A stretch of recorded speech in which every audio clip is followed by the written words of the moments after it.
Hello everyone, welcome back on the new video. In the last class, we have discussed about how Britishers came to India and what were their basic purpose and motto behind it.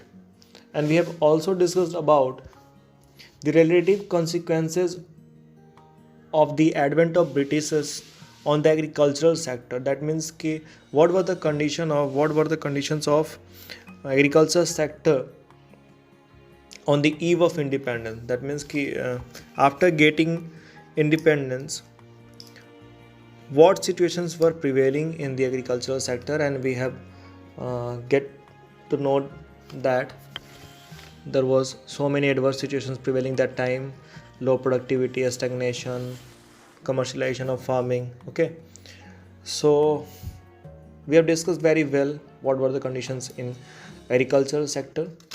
In today's session, we will begin with the situations prevailing in the industrial sector कि जो औद्योगिक क्षेत्र थे, industrial sector थे, उनकी स्थिति क्या थी on the eve of independence. जब ब्रिटिशर्स इंडिया को छोड़ के जा रहे हैं तो उस समय क्या कंडीशंस रहे थे. तो ऑब्वियस है, आप ऑलरेडी जानते हो कि कंडीशंस अच्छे नहीं रहे होंगे. ठीक है, ब्रिटेन ने और ब्रिटिशर्स ने कभी ये कोशिश नहीं करा कि यहाँ के जो डोमेस्टिक इंडिजीनियस इंडस्ट्रीज़ हैं उनको डेवलप करना है या कुछ भी ऐसा. ठीक है, तो हम इन बातों को पॉइंट वाइज डिस्कस करेंगे.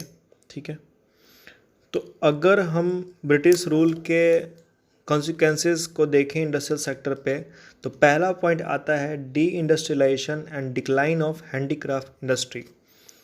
Okay, British government systematically destroyed Indian handicraft industries and no modern industrial base was allowed to come.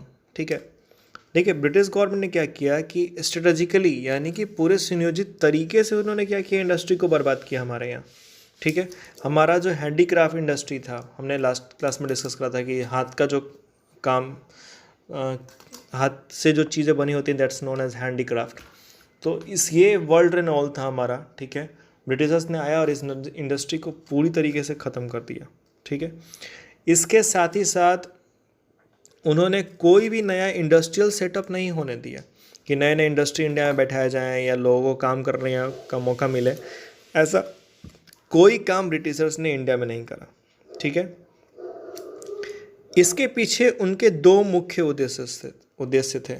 ठीक है, the two main motive behind these things was, the very first is to get raw materials from India at a cheap rates to be used by upcoming modern industries in Britain. ठीक है, तो पहला जो उनका मोटो था वो ये था कि भैया इंडिया से क्या करेंगे, रॉ मटेरियल उठाएंगे, उठा के ब्रिटेन में ले जाएंगे. ब्रिटेन में तो ये लोग ऑलरेडी नए नए इंडस्ट्री सेटअप करके बैठे हुए थे, तो उस इंडस्ट्री के लिए जो भी रॉ मटेरियल्स की रिक्वायरमेंट थी तो वो इंडिया से हम लोग क्या करेंगे, पूरा कर लेंगे. ठीक है, और जो दूसरा इनका प्लान था वो प्लान था कि to sell finish product of British industries in the Indian market at higher prices.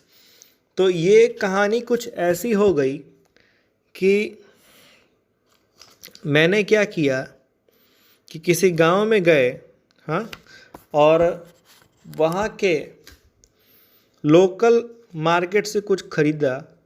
ठीक है, और उसको उठा के ले गए दिल्ली, उसको प्रोसेस किया, आलू को प्रोसेस किया, और आलू को प्रोसेस करके क्या किया, एक आलू में चिप्स का 4 पैकेट बनाया और उसको बेच दिया एक पैकेट को 20 रुपये में. बात समझ रहे हैं आप? यानी कहानी यहाँ पे ऐसी चल रही है कि यहाँ से रॉ मटेरियल उठाना, उसको ले जाकर ब्रिटेन ले जाना, ब्रिटेन में अपनी इंडस्ट्रीज़ के लिए उस रॉ मटेरियल को यूटिलाइज़ करना, और फिर उससे जो प्रोडक्ट बनेगा फिनिश गुड ला के इंडिया में हायर प्राइस पे क्या करना, बेच देना. क्योंकि वो इंडियंस को ये फील कराना चाहते थे कि देखो भैया हमारे यहाँ सुपीरियर क्वालिटी का प्रोडक्ट बनता है. ठीक है, मशीन मेड प्रोडक्ट जिसकी फिनिशिंग क्या है, ज़्यादा बेहतर है, ज़्यादा अच्छी है. ठीक है, तो ये पहला कॉन्सिक्वेंसेस था इंडस्ट्रियल सेक्टर में, deindustrialisation and decline of handicraft industry का. दूसरा पॉइंट आता है adverse effect of decline of handicraft industry. तो भाई देखो बात सिंपल सी थी, मैंने पहले ही बोला कि जो इंडिया का हैंडीक्राफ्ट था यानी हाथ का काम, पेंटिंग हो, ठीक है, मिट्टी के जो बर्तन का काम हो या कलाकारी का काम हो या हाथकरघा का काम हो, ठीक है। तो ये सब चीज़ों में हम बहुत आगे थे। ब्रिटिशर्स ने पहले इसको ख़त्म किया, और जब हैंडीक्राफ्ट इंडस्ट्री को इन्होंने रिमूव किया, हटाया, उसको बंद करा दिया, तो इससे क्या हुआ, high level of unemployment create हो गया। भाई सिंपल सा बात है, जो भी आर्टिस्ट थे हमारे, जो हैंडीक्राफ्ट का काम किया करते थे, अब उनके पास काम बचा नहीं, तो बेचारे वो क्या हुए, या तो कुछ लोगों ने एग्रीकल्चर का काम कर पकड़ लिया, या कुछ लोगों को काम ही नहीं मिला, तो अनएम्प्लॉयमेंट बहुत ज़्यादा बढ़ गया। इसके अलावा हैंडीक्राफ्ट इंडस्ट्री बंद हो गई, और इंडियन मेड गुड जो थे, ठीक है, जो भारत में सामान इंडस्ट्रियल सेटअप तो ये होने नहीं दिए, तो हमारे जो भी सामान थे वो ऑलमोस्ट क्या थे, हैंडमेड थे। अब हैंडमेड थे तो उनका प्रिसीजन और क्वालिटी इतना इम्प्रूव नहीं था कि फॉरेन मेड गुड्स से क्या कर सके, कम्पीट कर सके। और इसके चलते क्या हो गया कि भारत में फिनिश गुड्स का इंपोर्ट बढ़ गया, यानी हम बाहर से ज़्यादा गुड्स इंपोर्ट करने लगे, और यहाँ से तो एक्सपोर्ट अब कुछ हो नहीं रहा था, ठीक है। तो ये दूसरा इफेक्ट है इंडस्ट्रियल सेक्टर पे, ठीक है। आइए आगे चलते हैं, तीसरे पॉइंट को डिस्कस करते हैं, lack of capital good industries, ठीक है। तो देखिए, कैपिटल गुड्स इंडस्ट्रीज़ को समझने से पहले कैपिटल गुड्स को समझ लेते हैं। कैपिटल गुड्स क्या होता है, मशीनरी वगैरह, ठीक है। सिंपल शब्दों में बोले तो मशीन, जो हैवी इक्विपमेंट्स होते हैं, ठीक है, मशीन होते हैं, वो चीज़ें जो क्या करती हैं, जिनके थ्रू बाकी गुड्स प्रोड्यूस होते हैं, that goods is known as capital goods in a layman language we can say.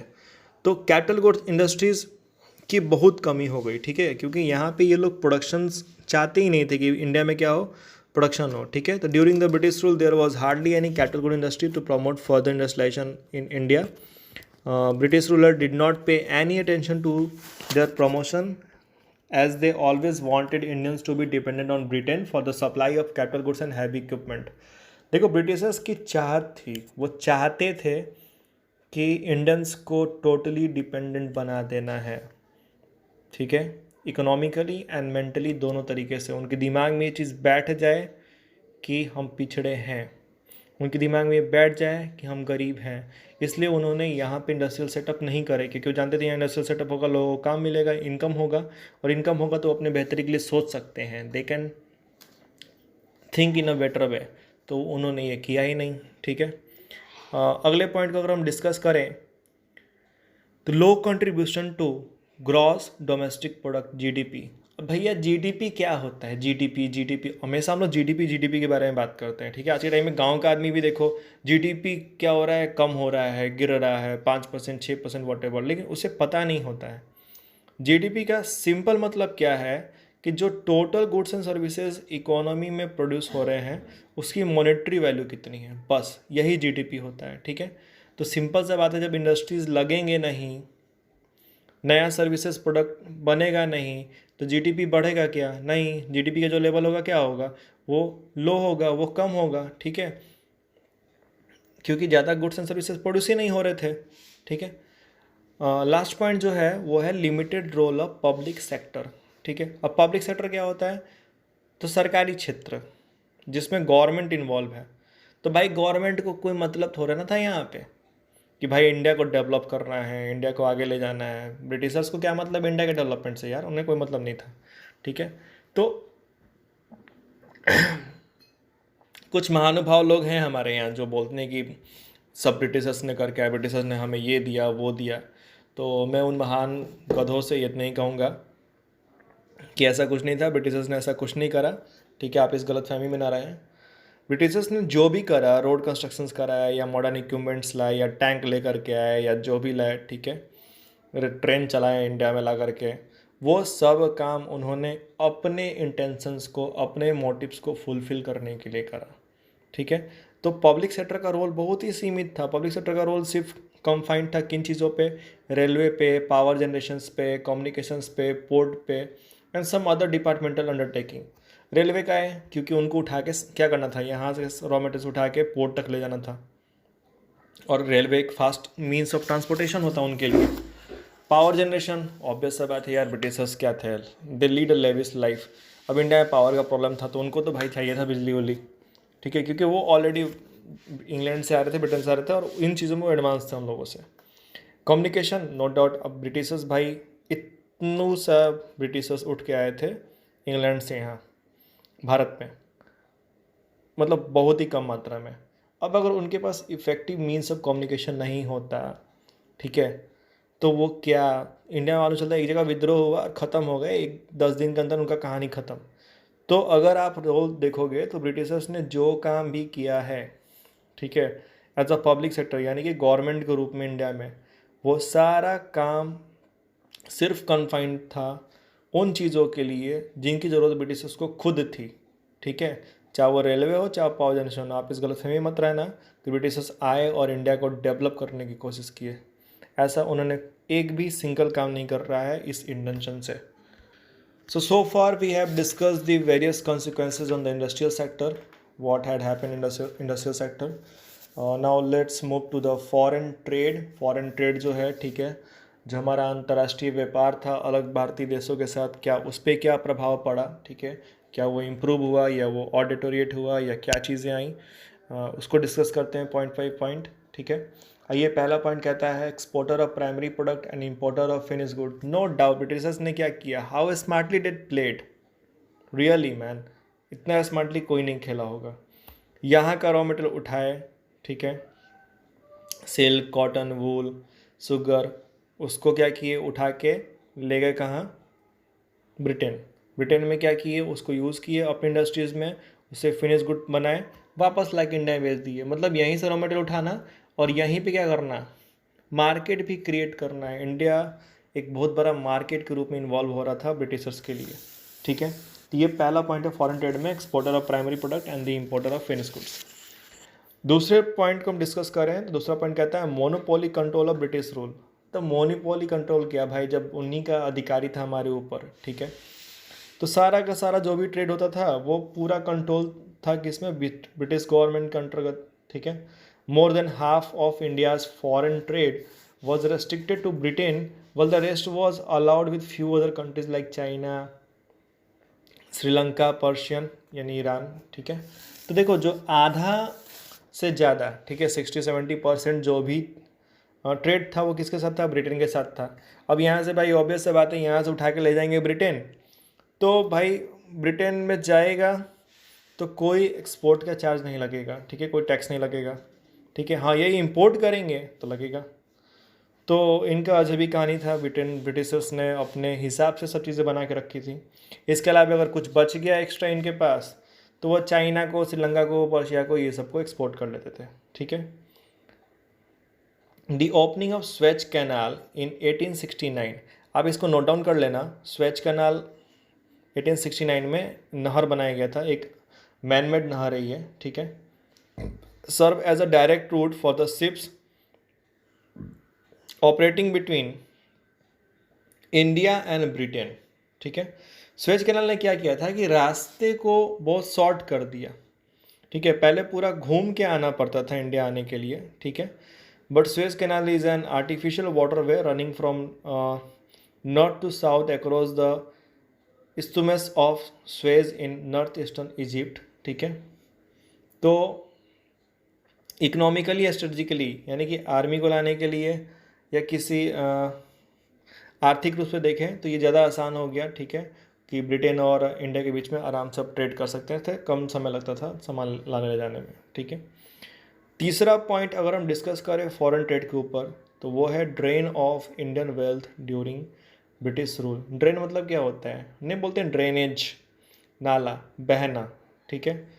तो भाई भारत का धन, भारत का पैसा भारत एक्सपोर्ट करता किसी और देश को, वो भारत के अंदर आता, भारत के पास आता, सारा पैसा तो ब्रिटिशर्स क्या कर रहे थे, यहाँ से उठा करके ब्रिटेन पहुँचा रहे थे, ठीक है।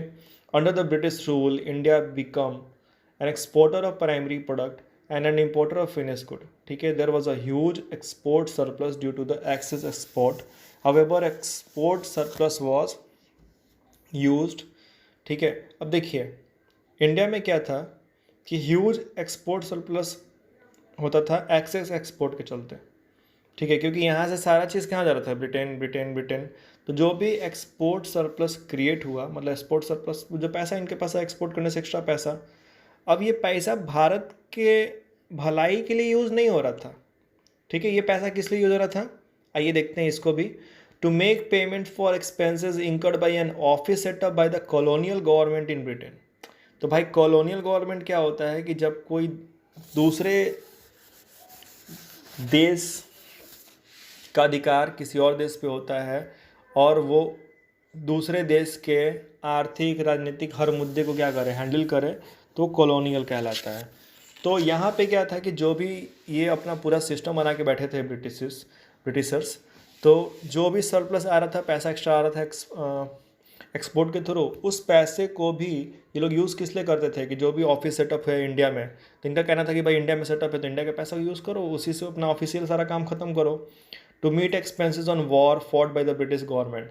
और ब्रिटिश गवर्नमेंट जाके अगर दूसरे देश से लड़ाई कर रही है, क्योंकि इनके मन में तो लालच ही लालच भरा था, तो भाई चलो किसी और देश को भी क्या करते हैं, अपने अंडर में करते हैं। तो उसके लिए भी जो पैसा चाहिए वो इंडिया के एक्सपोर्ट सरप्लस को क्या करेंगे, यूज़ करेंगे।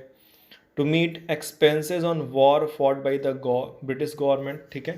To import invisible item, invisible item मतलब सर्विसेज। अब भाई ब्रिटिशर्स को क्या थे, टेक्नीशियंस की ज़रूरत, इंजीनियर्स या जो भी अलग अलग सर्विसेज के लिए लोगों को बुलाना पड़ता था ब्रिटेन से, ठीक है, क्योंकि वो टेक्नोलॉजिकली एडवांस थे हमसे। तो इनविजिबल आइटम्स को इंपोर्ट करने के लिए भी जो पैसा खर्च होता था वो किससे होता था, भारत के एक्सपोर्ट सरप्लस से। मतलब जितना लूट सकते हो लूट लो भैया, कोई दिक्कत नहीं है, आप ही का है, आपका पूरा अधिकार है, लूटते रहो बैठ करके, ठीक है। इनके मन में एक रत्ती भी नहीं था कि भारत के लिए कुछ भी बेहतर करें। ओके, तो आज हमने इंडस्ट्रियल सेक्टर पे और फॉरेन ट्रेड पे ब्रिटिशर्स के जाने के बाद क्या इफेक्ट पड़ा है उसको डिस्कस किया। आई होप आपको सारे पॉइंट समझ में आ गए होंगे, ठीक है। कल के वीडियो में हम लोग मिलेंगे डेमोग्राफिक कंडीशंस, ऑक्यूपेशनल स्ट्रक्चर और इंफ्रास्ट्रक्चर टॉपिक पे, और ये भी देखेंगे कि क्या भैया ब्रिटिशर्स का कुछ पॉजिटिव कंट्रीब्यूशन था भी क्या, ठीक है, और था तो कैसा था, क्या भलाई के इंटेंशन से था या बस ऐसे ही था, ठीक है। We will discuss that thing और चैप्टर हमारा ख़त्म हो जाएगा, ठीक है। थैंक यू वेरी मच आप लोगों का मुझे सुनने के लिए। इसी तरीके टॉपर्स फैक्ट के साथ जुड़े रहें, ठीक है, और अपने फीडबैक हमें देते रहें। Thank you. Stay healthy, stay safe.